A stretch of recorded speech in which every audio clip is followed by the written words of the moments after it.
지금은 국내외적으로 어려운 시기에 직면했습니다. 지난 주간은 일본의 아베 신조 전 총리가 암살당했습니다.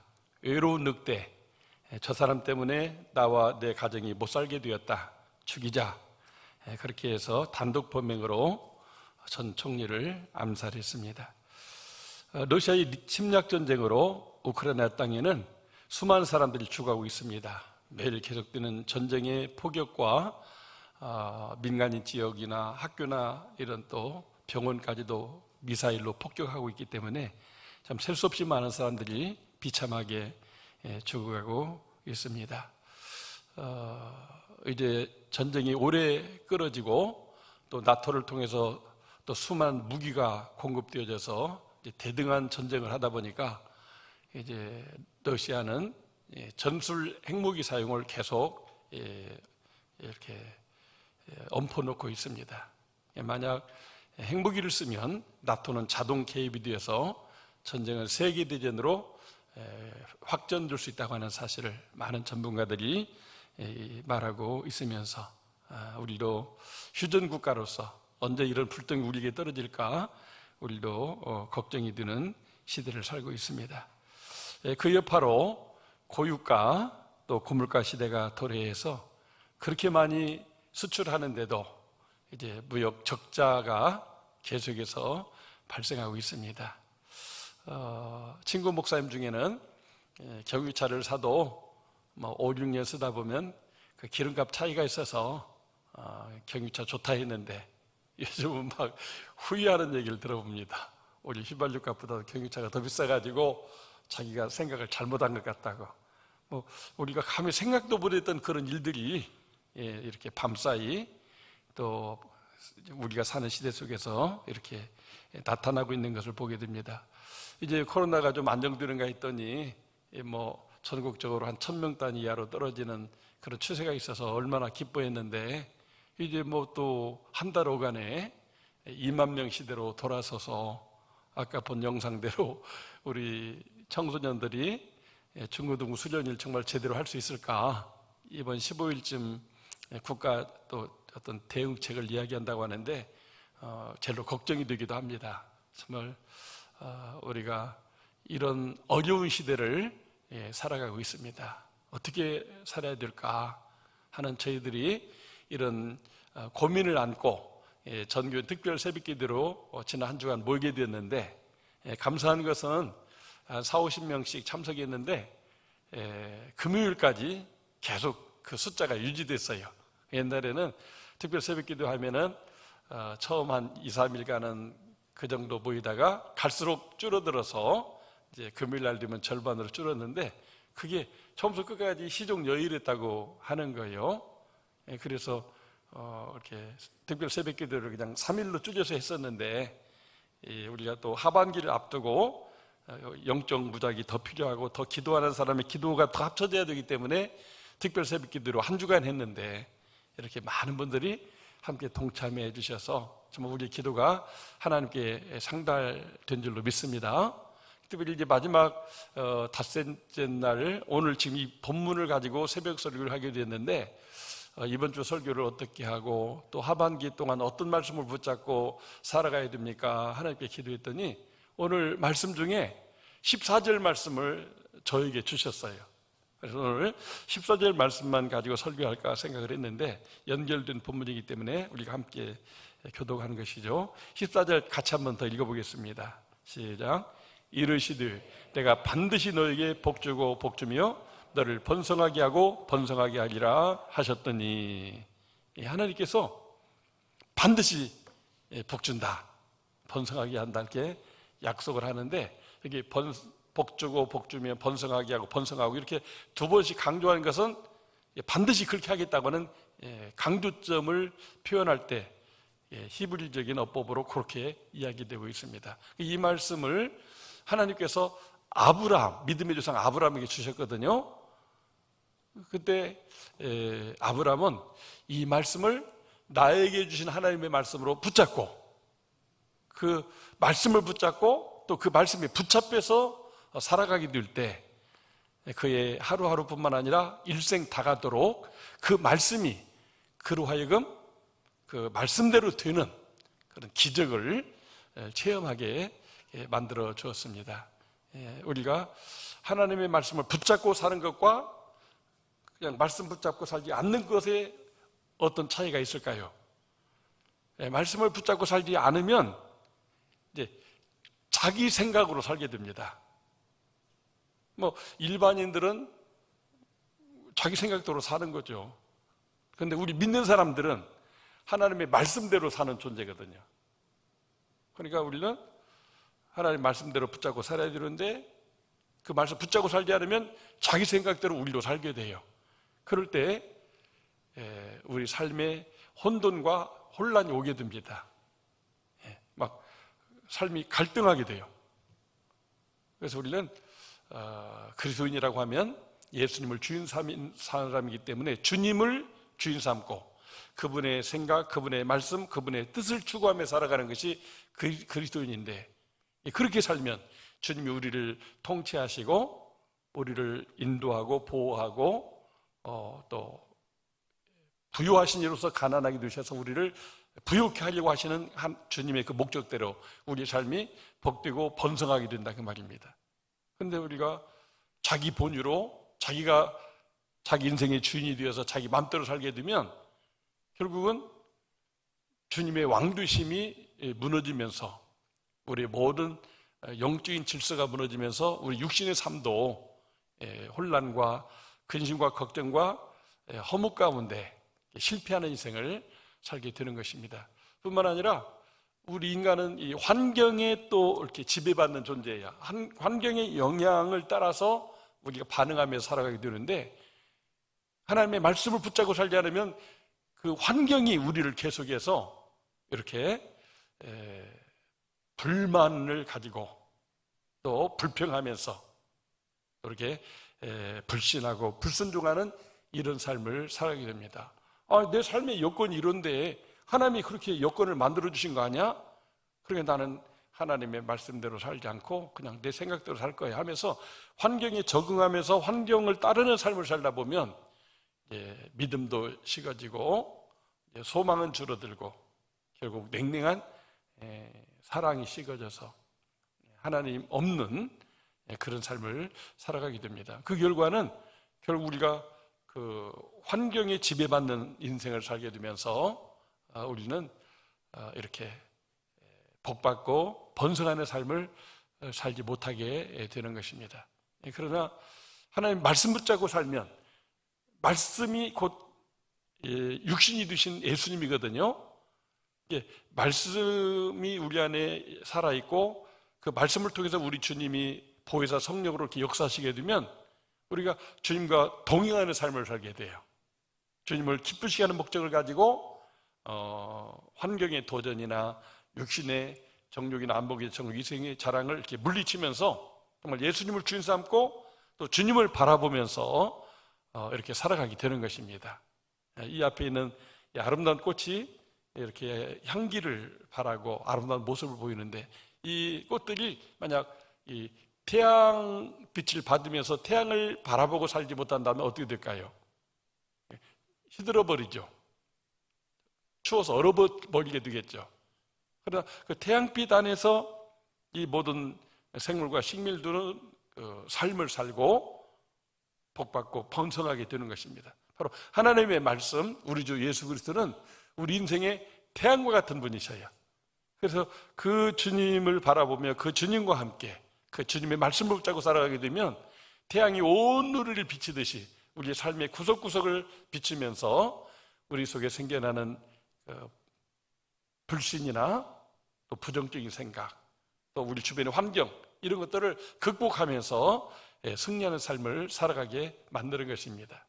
우리 올 하반기 하나님 말씀에 붙잡혀 사는 삶과 또 그렇지 못한 삶에는 엄청난 삶의 이 차이가 새겨진다는 것을 우리는 알아야 되겠습니다. 왜 하나님께서는 우리들이 하나님의 말씀 붙잡고 하나님의 말씀에 붙잡혀 살기를 원할까요? 그것은 그렇게 살아갈 때 하나님의 그 약속이 우리에게 이루어지고 성취되기 때문입니다. 그래서 오늘 본문의 15절 말씀도 같이 한번 보겠습니다. 그가 이같이 오래 참아 약속을 받았느니라. 여기서 말하는 그가는 아브라함을 말해요. 이같이 오래 참아 약속을 이룸받았다고 하는 것은 하나님이 내가 반드시 너를 복주며 번성하게 하고 번성하게 한다, 이 약속을 붙잡고 그렇게 살았더니 그게 즉각 이루어지는 것도 있지만 어떤 경우는 10년, 20년 오래 기다렸다가 나중에 그게 이루어지게 된다고 하는 것이죠. 그래서 아브라함의 생애 175년 동안 정말 하나님이 그에게 주신 모든 약속들이 아브라함이 그걸 붙잡고 살았기 때문에 그의 생애 가운데 다 이루어져요. 그 구체적인 이야기가 창세기 12장에 나오는 아브라함의 소명의 이야기죠. 너는 본토 친척 아비 집을 떠나 내가 너에게 지시하는 땅으로 가라고 말씀할 때 아브라함은 갈 바를 알지 못하고 그대로 순종했음을 보게 됩니다. 그랬을 때 하나님은 그의 발걸음을 적과 꿀린 가나안 땅으로 인도했고, 자기만이 아니라 장차 후손이 번성해서 이 땅 가운데 민족을 이루고 살게 될 것이라고 하는 것을 다 이룸받았어요. 그래서 정말 믿음의 조상이 되고 열국의 아비가 되고 복의 근원이 되는 하나님의 약속을 성취받은 것을 봅니다. 왜요? 하나님 말씀 붙잡고 사니까. 하나님 말씀을 붙잡을 때 그런 환경적인 또 어려움이 있었어요. 자기가 살고 있는 가나안 땅에 엄청난 흉년이 들어서 이게 막 1년, 2년, 3년, 4년 계속되니까 사람도 죽고 다 가축도 다 죽게 생겼는데, 이런 목축업을 하는 사람이기 때문에 가축이 죽으면 자기도 망하는 거거든요. 그래서 물이 많은 나일강이 있는 애굽으로 가게 됐는데, 이 흑인들이 사는 사이에 셈족, 이렇게 뽀얀 얼굴을 가진 아브라함의 아내 사레가 가니까 이게 이렇게 세상에서 아름다운 사람이 있을까 하는 그런 미인으로 소문이 나가지고 졸지에 그 영토 안에 있는 사람들의 생사 여탈권이 왕에게 있어요. 그 여자 데려와라 해서 자기 부인을 삼으려고 할 때, 자기 부인이라고 하면 자기가 죽게 되니까 언우이라고 해서 살아남긴 했지만 나중에 어떻게 됐습니까? 이제 첫날 밤을 지내려고 하는데 하나님이 갑자기 이 애굽 왕이 아파 죽을 지경인 거예요. 갑자기 식은땀이 나고 막 복통이 일어나는데 뭐 약도 소용없고 주술사가 와서 주술해도 소용없는데 주술사가 그런 해답을 알려주는 거예요. 저 남자와 여자가 지금 우리 땅에 들어왔는데 저들이 섬기는 지금 신이 노예해서 당신이 지금 아픈 거다. 그러니까 약도 안 듣고 지금 죽을 지경인데 이대로 있으면 죽을지도 모른다. 그럼 어떻게 해야 되냐 했더니 이 사람들에게 신의 노여움을 풀어야 되니까 금은 부하며 수많은 가축을 사람도 여러 하인들도 붙여가지고 이 땅에서 내보내야 된다. 그리고 졸지에 아브라함이 거부가 돼버렸어요. 분명히 환경적으로는 불행하게 될 수밖에 없는데 하나님의 말씀을 붙잡고 살으니까, 하나님께 막 아내를 뺏기고 막 기도하니까 하나님이 그 역사에 개입하셔서 그런 놀라운 이렇게 축복을 역사하니까 아브라함이 복되고 또 이렇게 번성하는 기회가 된 것을 보게 됩니다. 정말 우리가 하나님의 말씀을 붙잡고 예수님을 주인 삼고 살아갈 때 이런 놀라운 역사가 우리들의 생애 가운데도 오늘도 계속해서 일어나고 있다는 것을 우리는 명심해야 되겠습니다. 그러니까 17장에 가게 되면은 하나님이 아브라함에게 나타나셨어요. 뭐라고 하냐면 나는 전능한 하나님이라, 엘샤다이, 나는 전능한 하나님인데 너는 내 앞에서 완전하라 하면서 무엇을 명하느냐면, 내가 너에게 너희 자손이 하늘의 별처럼 많은 민족으로 번성하게 한다는 약속을 이루기 위해서 너와 나 사이에 어떤 말로만의 약속이 아니라 몸에다가 약속을 하자 하면서 할례를 행하라고 했어요. 너도 하고 너의 하갈에서 난 이스마엘도 하고 또 모든 이 집에 살고 있는 하인들도 같이 할례를 받아라.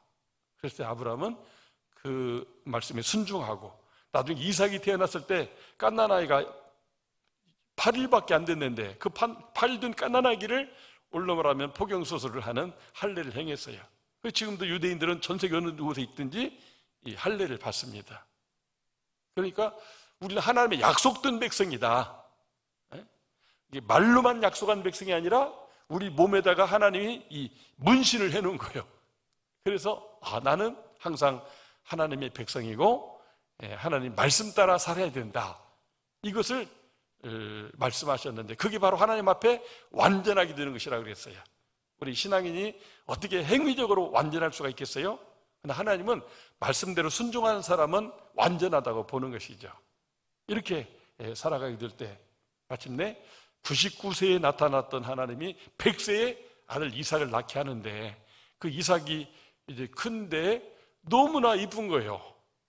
아이를 낳을 수 없는 사라에게서 이렇게 아브람 사이에서 이 이삭이 태어나니까 너무나 애지중지하는데, 하나님 보실 때 아브람이 이제 믿음을 떠나고 하나님보다도 이삭을 더 사랑하는 것으로 보였기 때문에 아브람을 시험해 볼 필요가 있었어요.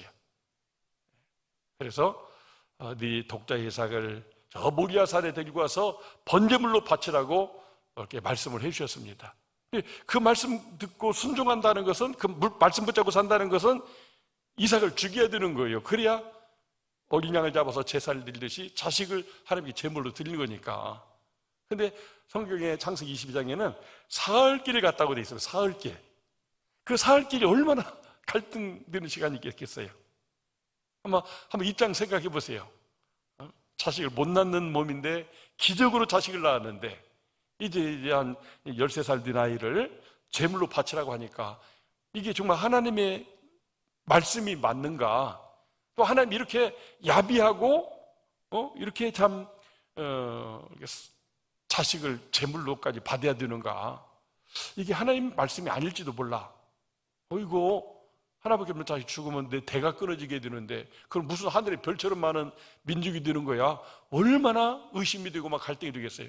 더구나 지금 그 이삭을 데리고 나올 때 사라에 몰래 나왔거든요. 아니 지금 사라져가지고 하루가 지나고 이틀 사흘 지나고 깜깜무소식인데, 나중에 아브라함이 터덜터덜 혼자 집으로 가게 되면 아들 어디다 두고 왔어요? 그러면 어떻게 되겠어요? 영영 부부와도 이제는 함께 살 수 없는, 정말 부부가 원수가 되는 그런 상황이에요. 이런 거를 막 생각하면서 살기를 갈 때 얼마나 갈등이 심하고 하나님 말씀 붙잡고 살아가는 것이 힘들었겠습니까? 근데도 아브라함은 하나님 말씀을 붙잡고 정말 그 자식을 묶어서 제단 위에 올려놓고 칼로 목을 치려고 할 때 하나님이 말씀하셨어요. 아브라함아, 아브라함아, 급하게 큰 소리로 깜짝 놀랄 정도로 네가 나 경유하는 줄을 이제 보았다, 알았다. 내가 기억하겠다.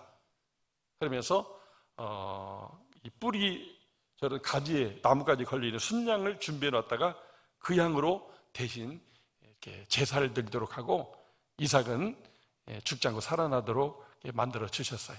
하나님 그 마음만 확인해 본 거예요. 정말 이 사람이 하나님의 말씀 붙잡고 말씀에 순종하는 하나님을 주인 삼는 사람이냐, 이것을 보시고 마침내 여호와 이레, 예비하시는 하나님.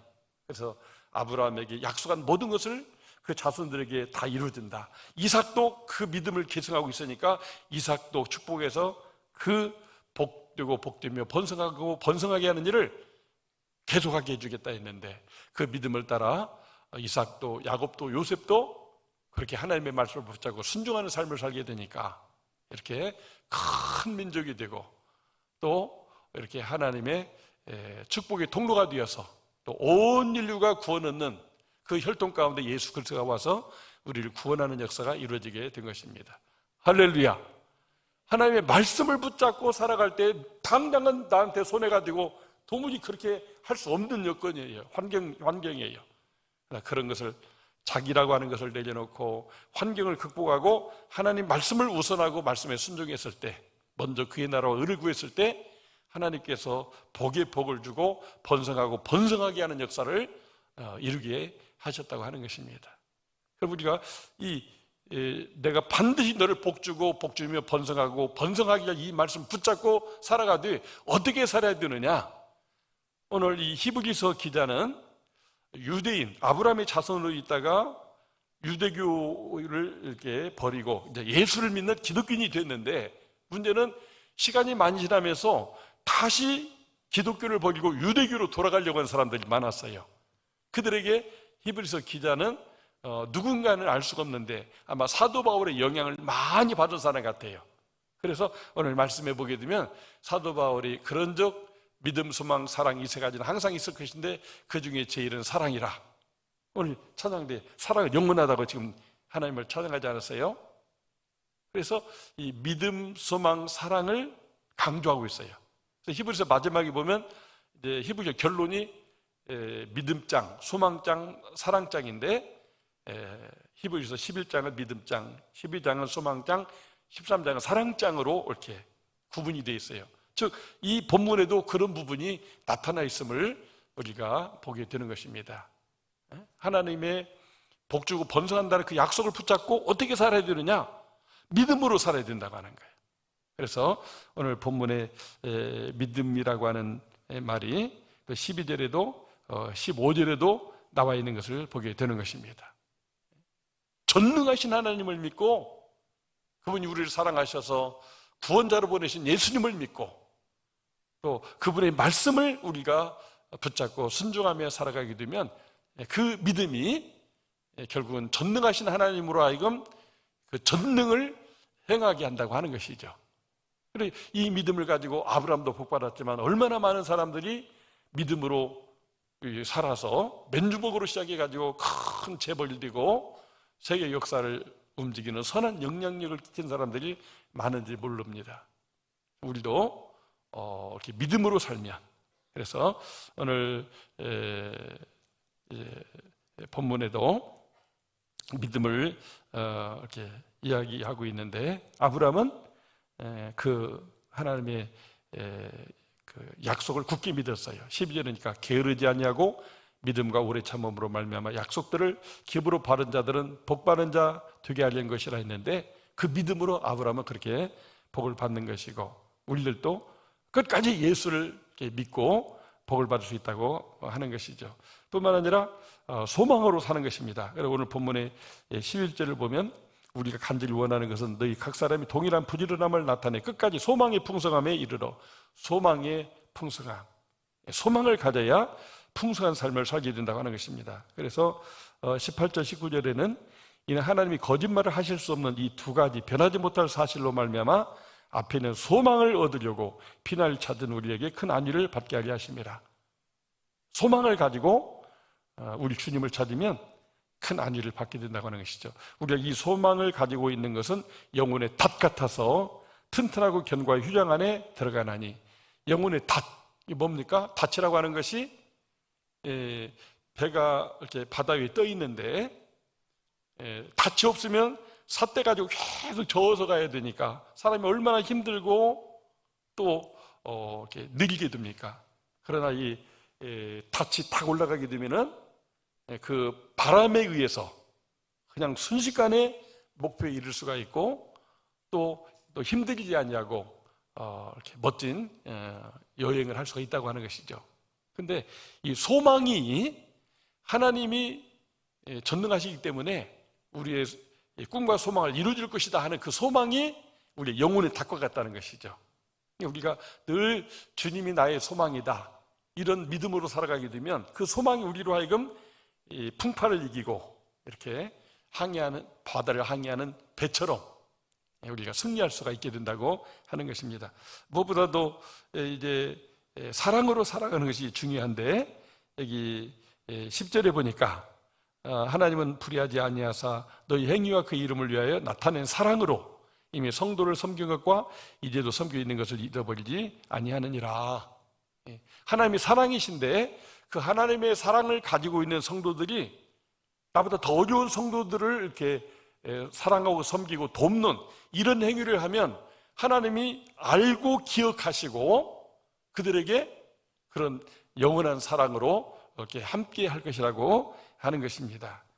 그래서 우리는 마치 이렇게 심은 대로 거두는 것처럼 우리가 하나님의 그 사랑을 감사하면서 어떻게든 사랑으로 살려고 마음 먹고 그 사랑을 실천하는 삶을 살면 이게 사랑을 심어지는 씨앗과 같기 때문에 거기서 사랑의 열매를 거두게 된다고 하는 것이죠. 하나님도 반드시 그렇게 예수 사랑을 감사하면서 예수 사랑을 이렇게 실천하는 사람을 하나님이 사랑해 주시고 또 영원한 사랑으로 그 사람을 붙잡고 있기 때문에 때로 인간이 잘못하고 실수하고 실족하고 타락할 수도 있잖아요.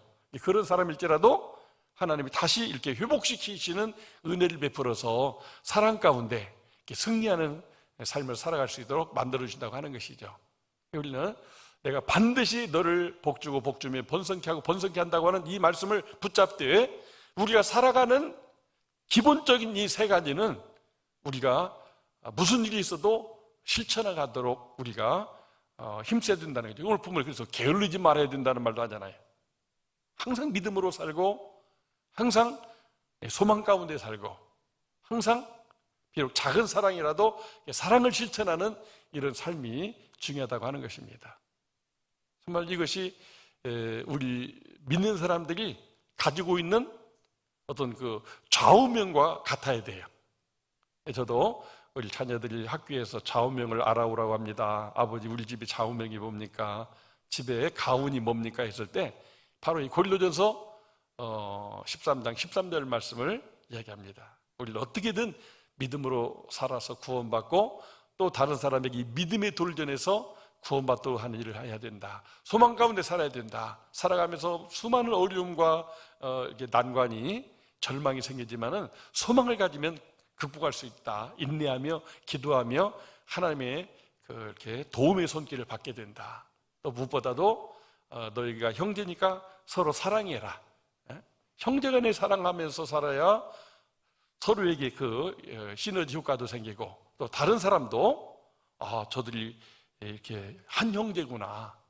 그래서 이렇게 그들의 그 우애를 보면서 이렇게 돕는 자가 된다고 하는 것이죠. 그래서 서로 사랑하라. 그리고 하나님도 사랑하고 교회도 사랑하고 이렇게 어려운 사람들도 사랑하라. 이런 것을 이렇게 가훈으로 좌우명으로 이렇게 사는 것입니다. 저도 그렇게 하나님이 복 주시는 하나님이라는 엘샤다이 번성케 하시는 하나님이라는 그런 믿음을 가지고 믿음, 소망, 사랑으로 이렇게 17살 때 아까 그 중고등부 수련이 봤는데 그 수련 위에서 하나님 만나는 죄사함받는 은혜 체험을 하면서 이렇게 지금 시작이 됐는데 67살이 돼가지고 지금 50년 믿음 생활을 해오고 있는데 이게 가장 중요한 말씀과 동일한 일이라고 할 수가 있겠습니다. 하나님이 반드시 아브라함을 복주고 복주고 번성하고 번성하게 하듯이 하나님이 나도 그렇게 복주고 복주며 번성하게 하고 번성하게 한다. 그 약속의 말씀을 붙잡고 매일의 삶 속에서 믿음의 삶, 소망의 삶, 사랑의 삶을 이렇게 추구할 때 정말 하나님께서 이렇게 복 주시고 번성케 하시는 그런 은혜를 누리게 됨을 보게 됩니다. 우리 모든 성도님도 그런 은혜와 복을 누릴 수 있기를 바랍니다. 일본의 그 아베 신조를 암살한 그 사람의 이름이 야마가미 자스야라고 하는 사람인데 전직 그 자유대 우리나라면 군인 장교였어요. 근데 이제 어머니가 조상이 물려받은 재산을 다 날리고 자기가 이렇게 가난뱅이가 되고 이렇게 빼쩍 많은 사람이었는데 이게 저 아베 신조 때문이다. 이렇게 하면서 결국은 이런 무서운 일을 저지르고 말았어요. 그 어떤 그 나쁜 생각이 붙잡히니까 나쁜 행동을 해서 어떻게 무고한 사람을 죽이고 자기도 이제 죽게 생기지 않았어요. 그러나 우리가 하나님의 말씀에 붙잡히면 때로는 우리도 사람이기 때문에 막 누구에게 원수 같고 복수하고 싶고 그냥 너 죽고 나 죽자 막 이렇게 극단적인 행동을 하고 싶은 이런 충동을 느낄 수가 있어요. 왜? 우리가 그런 본능을 가지고 있어요. 누구나 다. 그 자살하는 사람만 그런 게 아니라 저도 그렇고 여러분도 마찬가지라는 거죠. 저도 살아오면서 이렇게 막 정말 이렇게 속상하고 막 어떤 그 괴로움 속에서 막 죽고 싶고 내가 왜 이런 일을 당해야 되냐 하면서 막 복수하고 싶고 막 그런 생각들이 일어날 때가 있었어요. 만약 그런 생각에 붙잡힌 대로 막 행동을 했다면 어떻게 됐을까요? 저도 살인범이 되고 저도 인생 불행하게 살다가 비참하게 죽고 지옥 갈 수밖에 없는 인생이 되지 않겠어요? 그러나 그때마다 우리 하나님을 믿는 사람이기 때문에 하나님의 말씀이 우리를 붙잡습니다. 그래서 원수를 사랑하라고 합니다. 나는 미워 죽고 죽이고 싶은데 아니 그 원수를 사랑하라고. 그러니까 하나님의 말씀이니까 그 말씀에 붙잡혀서 원수를 사랑해야 되겠다 하고 용서하게 되는 것이죠. 또 어떤 경우는 어떤 오해가 생겼는데 막 예배를 드려도 평안이 없고 자꾸 막 이렇게 불안하고 답답하고 심란한 그런 경우가 있어요. 그럴 때도 하나님 앞에 가서 막 기도했더니 먼저 가서 예배를 드리기 전에 그 사람하고 화해해라. 아무리 예배를 잘 드려도 소용없다. 그 사람과 가서 먼저 화해해야 된다. 그래서 제가 먼저 가서 막 이렇게 화해를 했어요. 말씀대로 순종했어요. 왜? 말씀에 붙잡혀 살아야 복을 받고 번성하니까. 그랬더니 하나님이 정말 이렇게 그 화해되는 것뿐만 아니라 더 좋은 여호와 일에 축복을 예비하고 계시더라고요. 만약 그냥 계속 끝까지 가자 이런 식으로 엉뚱한 고집을 부리면 피차간에 불행할 수밖에 없는데 그 사람이 잘 되기를 바라면서 먼저 용서를 구하고 화해를 하게 될 때 하나님이 정말 여호와 일의 하나님으로 역사하시고 예비하는 것을 경험하게 되었습니다. 하나님의 말씀을 또 깊이 보다니까 원수 갚는 것은 하나님께 맡기고 도리어 복을 빌어주라고 말씀하고 계세요.